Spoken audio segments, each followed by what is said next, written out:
Jembatan Bacem. Sebagian warga Solo dan sekitarnya mungkin tidak asing lagi saat mendengar nama jembatan yang terletak di dekat perbatasan Solo dan Sukoharjo ini.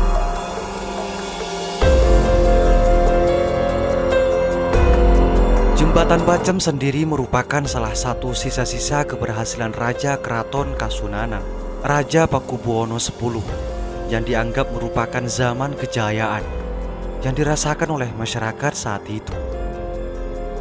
Beragam pembangunan infrastruktur dilaksanakan saat itu, dan dalam pembuatannya banyak meninggalkan jejak tilas bertuliskan PBX. Di kolong jembatan tertinggal sebuah tugu monumen sebagai penanda bahwa jembatan tersebut merupakan prakarya sang raja. Namun jembatan Bacem pada zaman ini sudah tua dan digantikan dengan jembatan yang lebih sesuai.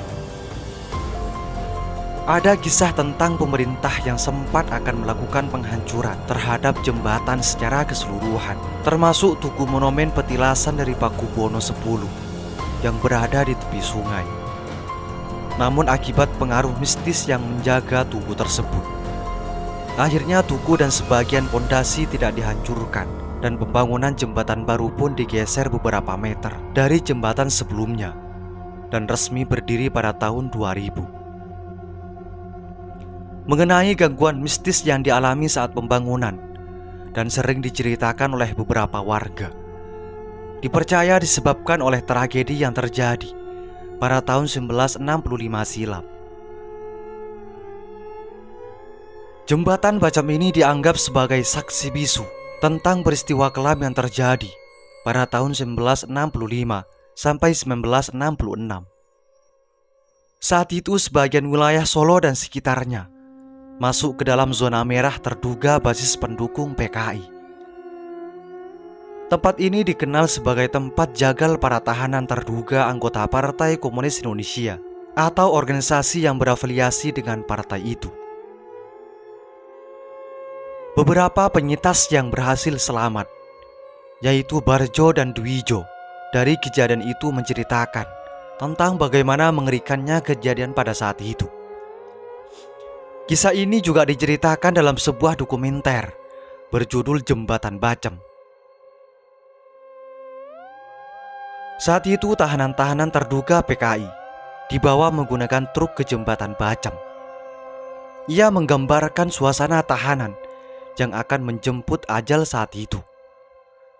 Ada yang tak henti-henti berdoa, dan ada yang terus merintih kesakitan, tertindih papan dan orang di atasnya.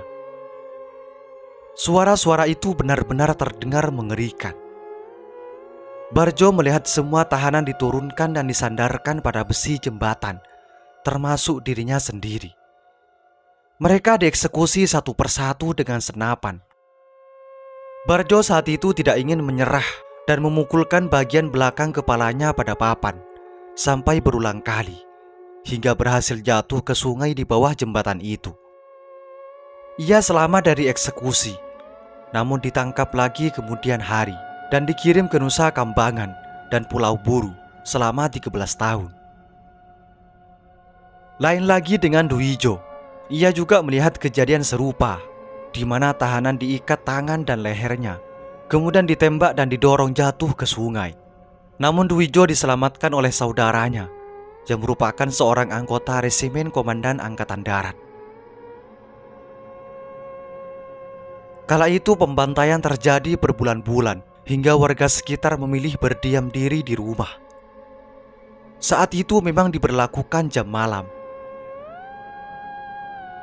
Warga sekitar hanya bisa menahan kengerian dari dalam rumah setiap mendengar suara letusan-letusan tembakan setiap malam hari.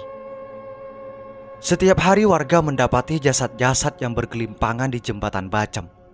Warga yang ketakutan dengan tumpukan-tumpukan mayat itu pun bergotong royong mendorong jenazah ke tengah sungai agar jasad-jasad itu terbawa aliran air sungai Bengawan Solo ke daerah hilir.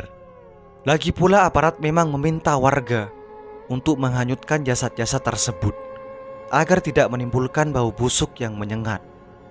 Saat itu Bengawan Solo memiliki fungsi sebagai tempat pembuangan mayat hingga warga mengalihkan aktivitas buang hajat mereka ke selokan sawah karena tidak sanggup melihat kondisi sungai yang penuh dengan mayat.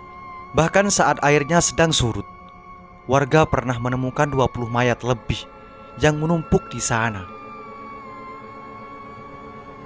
Saat itu sempat dikatakan bahwa Sungai Bengawan Solo pernah menjadi merah karena jasad orang-orang yang jumlahnya tidak terhitung ini.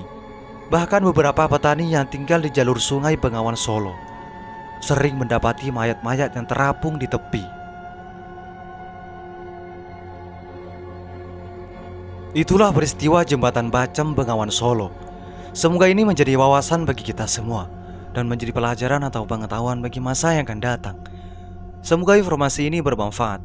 Assalamualaikum warahmatullahi wabarakatuh.